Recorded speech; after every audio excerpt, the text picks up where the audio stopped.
오늘도 우리가 주님을 생각하면서 주님이 주시는 힘과 위로를 또 소망을 가질 수 있기를 바랍니다. 우리가 사는 세상은 사람들이 어떻게 하든지 남보다 위에 있으려 하는 그런 모습입니다. 남보다 더 가지려 하고 또 남들과 경쟁해서 이겨서라도 다른 삶을, 남들과는 다른 삶을 꿈꾸며 살아가려 합니다. 남이 누리지 못하는 것을 누리면서 일종의 쾌감을 느끼는 그런 모습도 있습니다. 하지만 주님께서는 이런 세상 가운데 가장 낮은 곳에 사람의 몸으로 오셨습니다. 그래서 모두가 하나님 앞에서 똑같은 사람이고 함께 사랑하며 평화를 이루어야 할 존재임을 몸소 보여주셨습니다. 우리는 다 하나님 안에서 사랑하고 사랑받는 존재로 살아가는 사람들이고 또 함께 살아갈 대상들임을 주님은 우리에게 가르쳐 주셨습니다. 그래서 주님은 지금도 우리가 서로에 대해 편견 없이 받아들이고 서로의 이야기에 귀를 기울이기를 원하시고 있습니다. 서로를 위해 주고 돕고 살기를 바라시는 그 주님의 마음을 여러분 느끼시면 좋겠습니다. 우리가 지금 보고 있는 이 룻기서는요, 이런 인애와 연민으로 서로를 받아주고 함께하는 그런 사람들의 이야기입니다. 굉장히 따뜻한 이야기죠. 여러분, 오늘 이 등장하는 주인공들의 그 따뜻한 모습을 보시면서 은혜를 느끼시고 또 주님의 마음을 느끼시는 여러분 되시면 좋겠습니다. 자, 나오미는 1절 말씀에서 그렇게 룻에게 이야기를 합니다. 룻이 좀 안정된 가정을 이루고 행복하게 살면 좋겠다. 이런 마음을 담아 말을 전합니다. 나오미는 며느리가 결혼해서 안정된 보금자리를 마련하며 사는 걸 굉장히 바라고 있습니다. 얼마나 며느리를 사랑하는지 이런 말을 다 할까 싶을 정도로 이 나오미는 자기의 행복보다는 며느리의 행복을 더 중요하게 생각하는 그런 모습입니다. 자기는 어떻게 보면 늙은 과부 신세인데 이 며느리를 제가시키고 나면 자기가 혼자 어떻게 살려고 이런 권면의 말을 하고 있는지 모르겠습니다. 사실 이 뭐 의지할 때라고는 룻밖에 없는 그런 신세가 바로 나오미 신세 아닙니까? 그런데 며느리들어 제가를 하라고 대책 없이 말하는 그 모습이 이 요즘 시어머니들과는 뭔가 좀 모습이 다른 느낌을 받게 됩니다. 여러분 어떻습니까? 자, 이런 걸 보면 모압 땅에서부터 그렇게 이 시어머니 나오미를 따라오고 또 그렇게 좋아라 했던 룻, 룻이 그렇게 한 데는 다 이유가 있는 것 같다. 이런 생각이 듭니다. 오늘날도 뭐 시월드니 고부간의 갈등이니 뭐 이런 말들을 우리가 많이 하고 사는데 본문의 나오미처럼 이 며느리를 진정 딸같이 사랑한다면 과연 이 시월드 또 고부간의 갈등 많이 줄어들지 않을까 그런 생각을 해봅니다.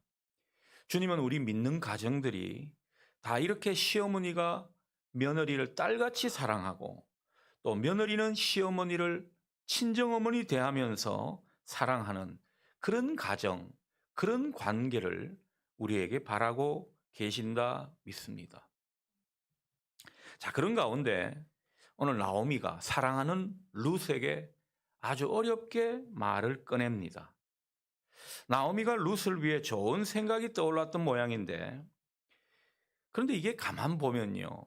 좋은 생각이라고 하기에는 뭔가 민망한 그런 말들입니다. 듣기에 따라서는 상당히 거북한 일을 지금 며느리 룻에게 시키고 있는 그런 모습입니다.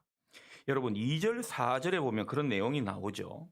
이 나오미가 룻에게 이런 말을 합니다. 오늘 밤에 보아스가 타작 마당에서 보리를 까부를 건데 너는 목욕하고 향수를 바르고 또 고운 옷으로 몸을 단장하고서는 타작 마당으로 내려가라. 왜 내려가라 그러는 것입니까? 알고 봤더니 거기서 보아스가 먹고 마시기를 마칠 때까지 눈치채지 못하도록 기다렸다가 마침내 그 보아스가 들어가는 처소에 들어가서 누울 때 이 발치이불을 들고 들어가서 그 옆에 누우라고 당부합니다. 여러분 어떻습니까? 며느리가 아니 시어머니가 며느리한테 이런 주문을 한다는 게 말이 되는 소리입니까? 무슨 몸 파는 여인에게 할 법한 그런 명령을 지금 며느리들어 하고 있더라는 것입니다. 나오미가 이 뭐 헷가닥하지 않고서야 왜 이런 소리를 하고 있는가 그런 생각이 들 정도입니다. 여러분 나오미가 왜 이런 소리를 했을까요? 나오미는 룻이 젊으니까 뭐 아무데나 시집 보내서 잘 살거라 그렇게 말을 한 것은 아닐 겁니다. 또 보아스는 이 룻기스를 보면 상당히 나이가 있는 사람이었는데 그렇게 나이가 많은 사람 그러나 재력가라고 그 사람과 잘해보라고 등 뜨민 그런 모습도 아닐 것입니다.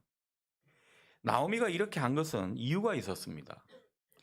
오늘도 뭐 그런 내용이 나오는데 이 이스라엘 사회에는 기업 무르는 그런 제도가 있었습니다. 그래서 그 제도를 통해서 며느리를 뭔가 좀 제가할 때를 찾고 있었던 것이죠. 그런데 이 룻이 뭐 보아스 그 밭에서 일을 하고는 돌아와서는 이 보아스 이야기를 하는 것을 우리가 지난 2장에서 잠깐 살펴보았습니다.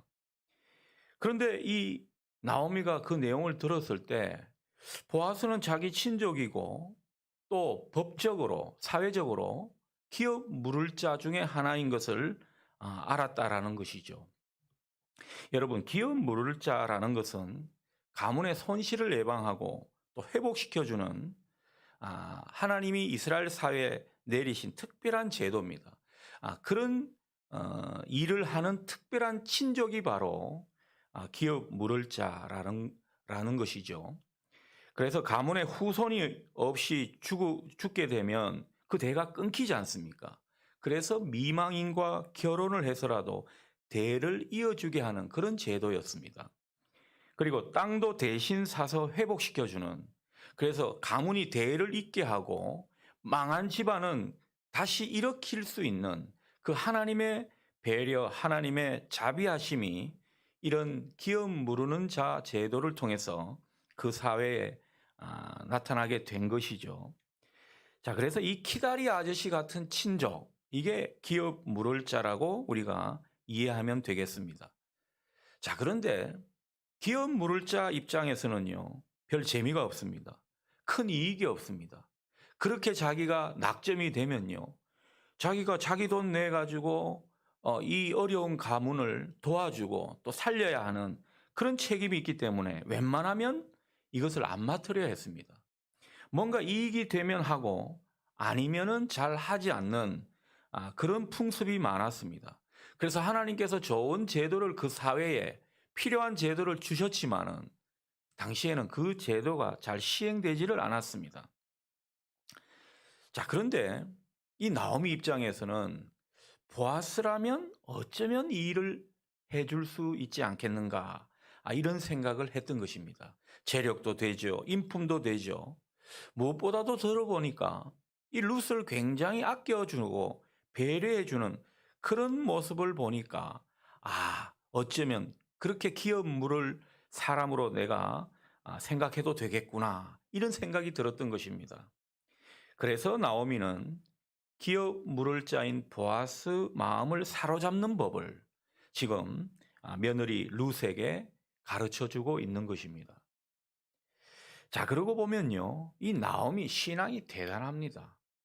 예전에는 뭐 하나님을 떠난 사람처럼 살았지만은 다시 고향으로 돌아오고 하나님 품으로 돌아오니까 얼마나 신앙이 대단해졌는지 모릅니다. 아무리 보아스가 기업 물을 자라고 해도 나오미 집안 정도면요, 보아스 입장에서는 이만저만 손해가 아닙니다. 선뜻 나설 수 있는 그런 집안이 아닙니다. 뭐 하나 있는 게 없습니다. 자기가 가까운 친척도 아니고 또 이방 여자에다가 폐가 망신한 그런 가정이기 때문에 돈이 들어도 엄청 든다고 생각할 수 있습니다. 그런데도 이런 생각을 했다고 한다면 나오미가 말이죠. 그것은 보아스가 룻과 만나서 뭐 대면하는 장면 이런 것을 전해 들으니까 이 보아스가 룻을 참 보호하고 배려하고 친절을 아끼지 않는 그 모습이 하나님께서 룻에게 이 보아스를 통해서 은총을 주시려는가 보다. 그런 생각을 하게 했던 것입니다. 룻이 자기가 믿던 그 이방신을 버리고 자기 친척, 자기 고향 땅을 떠나서 하나님을 섬기려고 이 이스라엘로 온 것, 하나님이 외면하시지 않고 복을 주실 거라는 그 믿음이 지금 나오미에게 있었다라는 것입니다. 그 믿음 때문에 이렇게 룻에게 이런 말을 하고 있고 또 보아스를 기업 물을 자로 기대하고 있었던 것입니다. 그러면서 하나님께 기대하는 마음으로 이 말을 지금 룻에게 명령하고 있는 것이죠. 하지만 나오미는 단순히 하나님께 기대만 갖고 또 뭐 기도만 하는 그런 사람의 모습이 아니었습니다. 여러분, 우리 믿는 사람들 중에서는 보면요, 그냥 뭐 하나님 뜻이라고 생각하고 기도만 하는 분이 있습니다. 여러분, 기도만 해서는 하나님의 은혜의 역사를 볼 수가 없습니다. 제가 이렇게 이야기하니까 기도 무용론자처럼 그렇게 오해를 사게끔 말씀을 드리는 것 같은데, 그런 것이 아니라 우리가 기도가 중요하고요. 기도가 정말 우리에게 필요한데 그 기도한 대로 자기도 몸을 움직여야 된다는 거죠.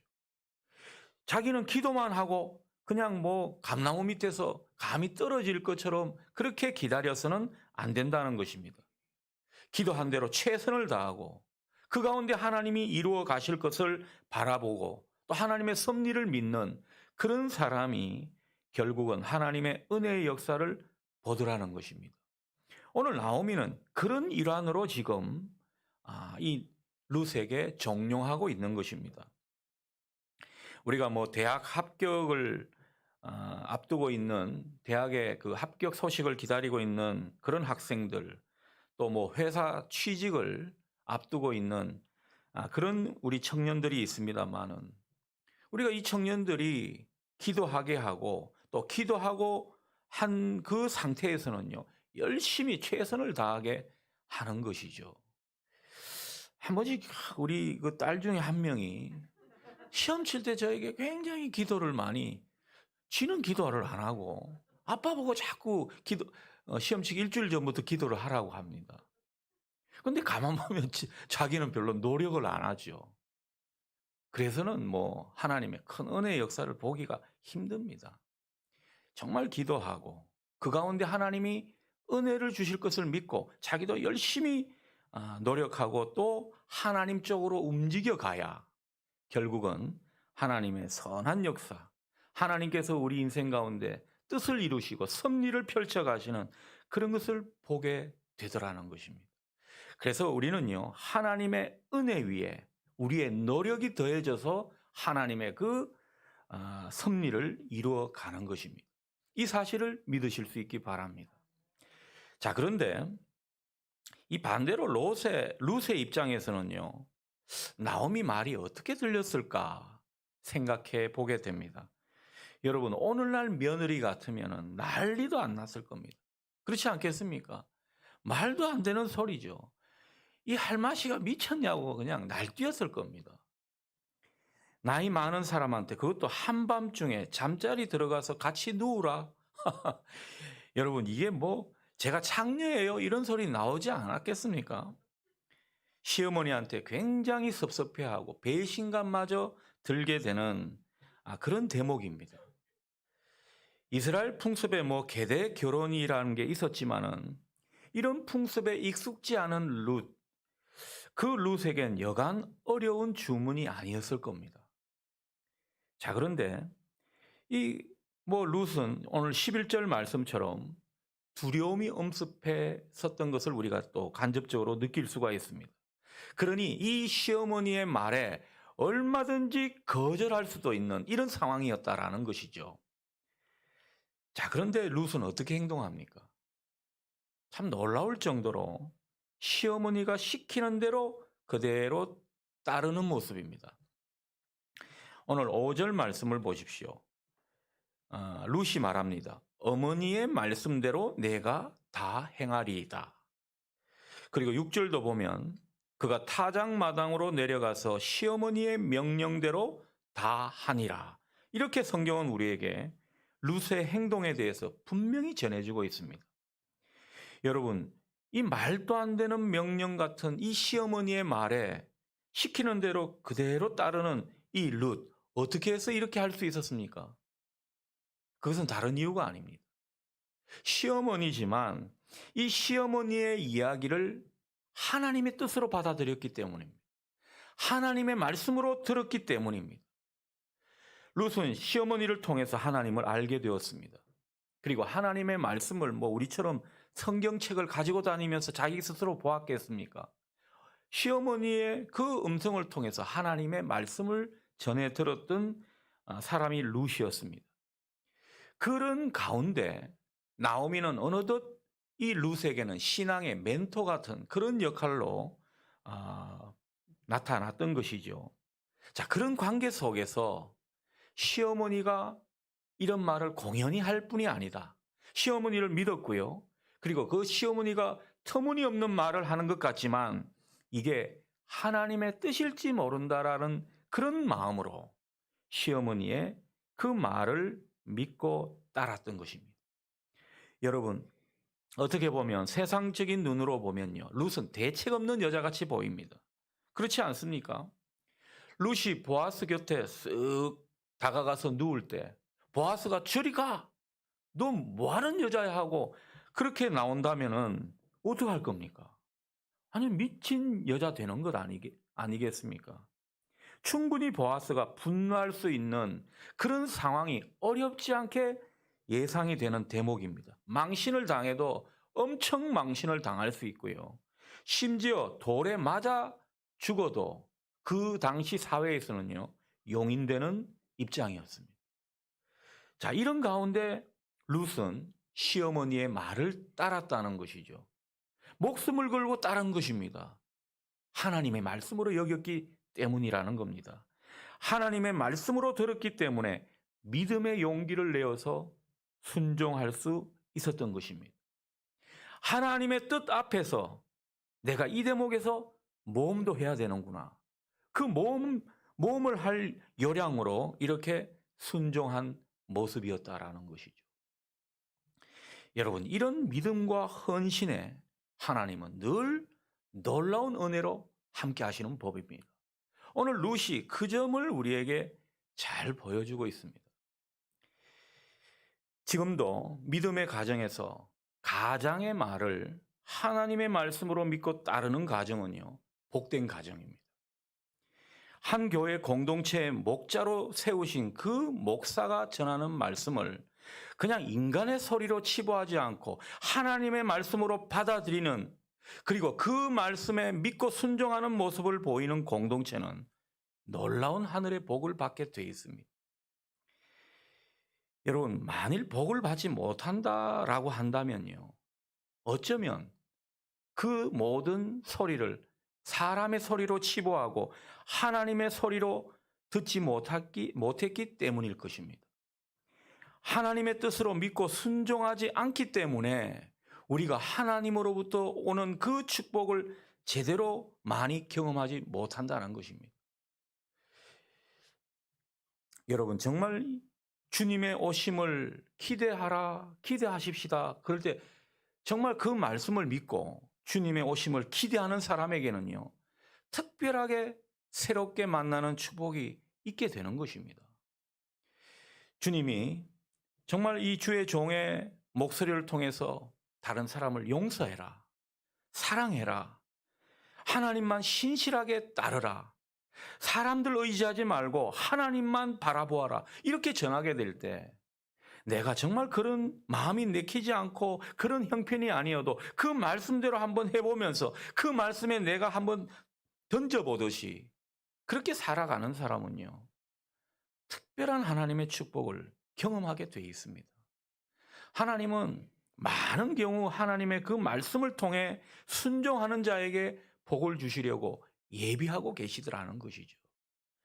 어쩌면 우리가 그 말씀대로 살지 못하고 그 말씀에 나를 던져서 헌신하는 그런 모습이 없기 때문에 어쩌면 하나님의 축복이 많이 유보되고 있는 것은 아닌가, 그런 생각을 해보게 됩니다.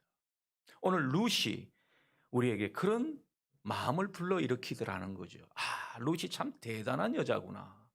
대단한 믿음의 순종의 여인이구나. 우리가 이것을 느끼고 공감하면서 이 룻의 신앙이 우리의 신앙이 되게 하시기를 주님의 이름으로 축복합니다. 자, 룻이 시어머니가 시키는 대로 밤중에 보아스가 자는 그 이불 아래를 들고 거기 들어가서 누웠습니다. 보아스가 깜짝 놀라죠. 그러면서 너 누구냐? 그렇게 말하니까 룻이 9절에서 그렇게 말합니다. 저는 당신의 여종 룻입니다. 당신은 우리 집에 기업 물을 자입니다. 당신의 옷자락을 펴서 이 여종을 덮으소서. 그렇게 하실 때 제 청혼을 받아주시는 걸로 알겠습니다. 이런 뜻으로 이렇게 말을 하고 있습니다.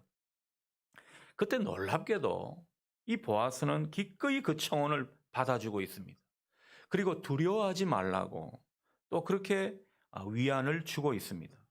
얼마나 따뜻하게 대해주는지 모릅니다. 어떻게 보면은 아주 그냥 몸소리칠 정도로 이 무서운 여자구나 이렇게 생각할 법한 상황인데 따뜻하게 대해주고 있더라는 거죠. 여러분, 보아스가 그렇게 대했던 이유가 무엇입니까? 10절의 말에서 우리가 그것을 알 수가 있습니다. 보아스는 이미 룻이 복받을 여인으로 보았기 때문입니다. 복받을 여인이라고 생각을 했더라는 거지요. 자기를 포기하면서 시어머니를 정성으로 모시는 그 모습에 참 인애가 큰 여자구나 감탄했는데, 거기다가 자기같이 나이가 많은 그 사람에게 기업을 물을 자로 여기면서 청혼을 했다. 이상한 여자가 아니라 인애가 더 큰 여자구나 그렇게 생각했던 겁니다. 어떻게 시어머니의 말을 그리고 가정을 그 가문을 이렇게 귀하게 여기면서 나에게 이런 모습으로 다가오나 감동으로 느껴진 것입니다. 10절 하반절에서 그래서 이 보아스는요 룻에게 복 주시기를 원하고 있는 그런 말들을 전하고 있는 것입니다. 그러면서 보아스는 룻이 현숙한 여인이라는 사실을 안다고 덧붙이고 있습니다. 자기가 관찰해 볼 때 룻의 몸가짐이 여느 여자와 달랐다라는 거죠. 굉장히 바르고 조신한 그런 모습을 자기가 보았고 그리고 동네 사람들도 다 안다라는 것입니다. 그 점을 지금 인정해 주고 있고, 그런 사람이 이렇게 밤중에 이런 행동을 하고 모험을 하고 있다, 다 시댁의 후손을 이어주기 위한 사랑이고 또 인애의 행동이라는 그 사실을 인정했더라는 것입니다. 그래서 참 너는 귀한 여인이구나, 복받을 여인이구나 그렇게 칭찬에 마지 않았다라는 것입니다. 그래서 이런 표현으로 룻의 청혼을 받아들인 것입니다. 자기가 비록 손해나고 또 여러 가지 어려움이 있고 사람들이 뭐라 말할 수도 있는 그런 상황이지만은 마침내 이것이 하나님의 뜻으로 여겨진 그 보아스도 이 룻을 받아들이게 된 것이죠. 여러분, 하나님 앞에 신실하고 현숙하게 살아가는 여인은 결국 이런 놀라운 은혜를 받게 되더라는 사실을 우리가 볼 필요가 있습니다. 자, 이런 입장에서 보면 보아스도 참 대단한 사람입니다. 여러분, 이 보아스가 이런 상황에 룻을 오해 없이 뭔가 편견 없이 잘 알아보았다. 그만큼 영적으로 민감한 사람이죠. 그만큼 사람을 소중히 여겼다라는 뜻이 되고요. 사람을 허투루 보지 않았습니다. 어떻게 보면 자기의 부리는 종들과 같이 있는 아주 하찮게 여길 수 있는 사람이었거든요. 그런 하찮게 여길 수 있는 사람도 평소에 눈여겨보았다라는 겁니다. 사람을 보는 그 시선이 아주 남다른 사람이 바로 보았습니다. 그 사람의 됨됨이나 신앙을 잘 파악하고 있는 사람이 바로 보아스라는 거죠. 사람만 잘 봤습니까? 거기다가 기꺼이 축복하고 또 사람을 인정해 주는 이런 모습이 보아스에게 보이더라는 거죠. 그러니 참 보아스의 인격이 얼마나 대단한 모습입니까? 무엇보다 이 보아스는요, 친절하고 배려심이 많았습니다. 기업 무르는 일에 자기가 뭐 기업 물을 책임 있는 사람 중에 한 사람이지만 자기보다 우선순위에 있는 사람이 있을 수 있다라는 겁니다. 자기는 그렇게 알고 있더라는 거죠. 그런 사람을 자기가 알아보고 그러나 마침내 이 일에 자기가 책임을 다지겠다. 그런 말로 지금 룻에게 위안을 주고 있더라는 것이죠. 이 일을 룻에게만 미루지 않는 그런 모습입니다. 자기가 발벗고 나서는 그런 모습을 보여주고 있더라는 거죠. 굉장히 책임감이 강한 모습입니다. 우리가 볼 때 참 지도자상으로 손색이 없는 그런 사람의 모습입니다. 여러분, 이 시대의 지도자들, 뭐 정치 지도자들이나 뭐 종교계 지도자들 다 마찬가지입니다.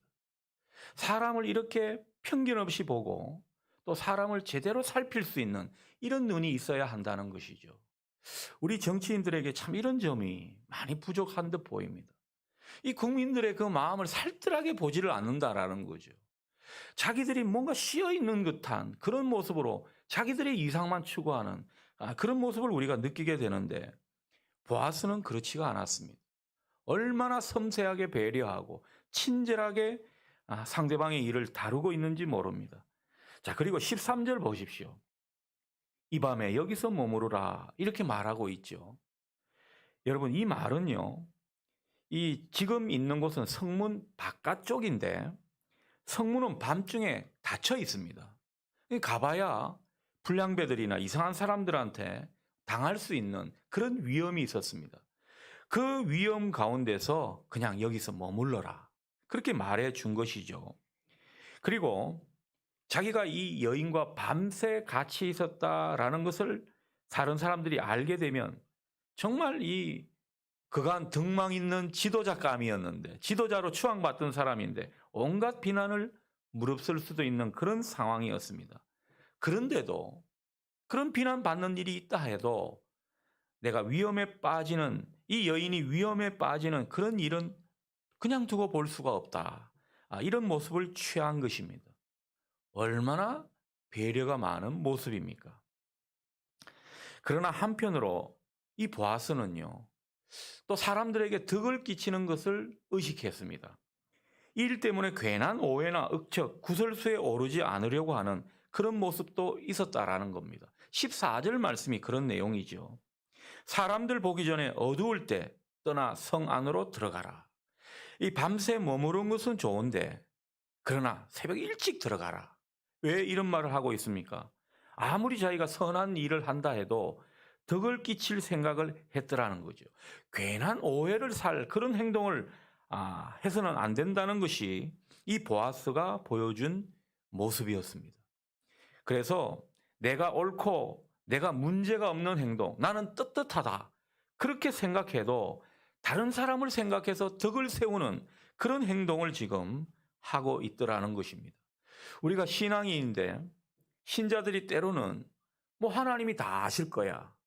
하나님이 내 진실함을 아실 거야. 이렇게 생각하면서 이 다른 사람들에게 오해 사고 덕이 되지 않는 그런 입장에서 말과 행동을 한다면 이건 고려해 볼 일이라는 거죠. 우리는 언제나 교회 안에서 연약한 지체들을 생각하면서 내 말과 행동이 덕이 되도록 하는 이런 모습이 있어야 된다는 것입니다. 그리고 보아스는 룻을 돌려보낼 때 15절처럼 돕는 손길을 얼마나 펼쳐 보이는지 모릅니다. 이런 모습을 지금 보아스가 룻에게 보이고 있더라는 것입니다. 여러분, 성경이 보아스에 대해서 뭘 말씀하시는 것 같습니까? 이렇게 배려가 깊은 사람이다. 덕을 세우면서 도움의 손길을 즐거이 펼치는 그런 모습이다. 우리에게 이것을 보여주는 것입니다. 그러면서 우리에게 이런 모습에 도전을 주는 겁니다. 보아스처럼 이렇게 배려하고 기꺼이 도움의 손길을 펴는 그런 성숙한 신앙인이 되라고 우리에게 당부하고 있는 것입니다. 여러분, 우리가 사는 세상은요, 점점 살기가 힘들어지는 것이 사실입니다. 그 가운데 사람들은 경쟁이 너무너무 치열해지고요. 나만 생각하게 되는, 그래서 도덕이나 윤리가 훼손돼 가는 그런 세상 가운데 우리가 살고 있는지도 모릅니다. 우리 믿는 사람들도 세상 사람들처럼 덩달아 점점 이기적이고 나만 생각하는 그런 경향이 많이 나타나는 그런 모습입니다. 그래서 우리 신자들도 신앙이 점점 이기적으로 변해가는 느낌을 지울 수가 없습니다. 자, 오늘 하나님은요, 우리 믿는 사람들을 향해서 그렇게 말씀하십니다. 너희는 좀 다르게 살아야 한다. 하나님 안에서 뭔가 천국을 이루며 사는 모습이 필요하다. 저는 오늘 그 말씀으로 받게 됩니다. 주님이 우리에게 보여주셨던 모습처럼 오늘 나오미와 룻, 보아스가 우리에게 보여준 모습처럼 함께 더불어 살고 그 가운데 인애를 베풀고 기꺼이 도움의 손길을 펴는 그런 배려하는 그리스도인으로 살아가라는 것입니다. 여러분, 이런 그리스도인이 있는 곳이 바로 작은 천국인 것입니다. 우리에게 그런 작은 천국을 이루라고 말씀하고 있는 것입니다. 어떤 사람은요, 예수를 평생 믿어도 언제나 자기 중심적입니다. 자기만 생각하는 이기적인 사람으로 다른 사람들에게 비칠 때가 많습니다. 그런 사람은 안타깝게도 천국을 맛보지 못한 사람입니다. 주님의 마음을 모르는 사람이고 하나님의 다스림과 축복의 원리를 모르고 사는 인생인지도 모릅니다. 여러분, 천국에는 숟가락이 엄청 길다고는 이야기 들어보셨죠? 숟가락이 너무너무 길어서 자기 스스로 못 먹는답니다. 그 숟가락으로 다른 사람을 떠먹여 줘야 된다. 여러분, 우스갯소리 같지만은 어떤 모습이 천국인지 우리에게 잘 보여주는 이야기가 아닌가 싶습니다.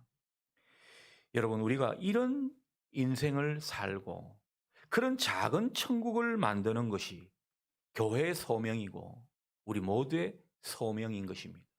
주님은 오늘 우리에게 이런 모습을 느끼게 하십니다.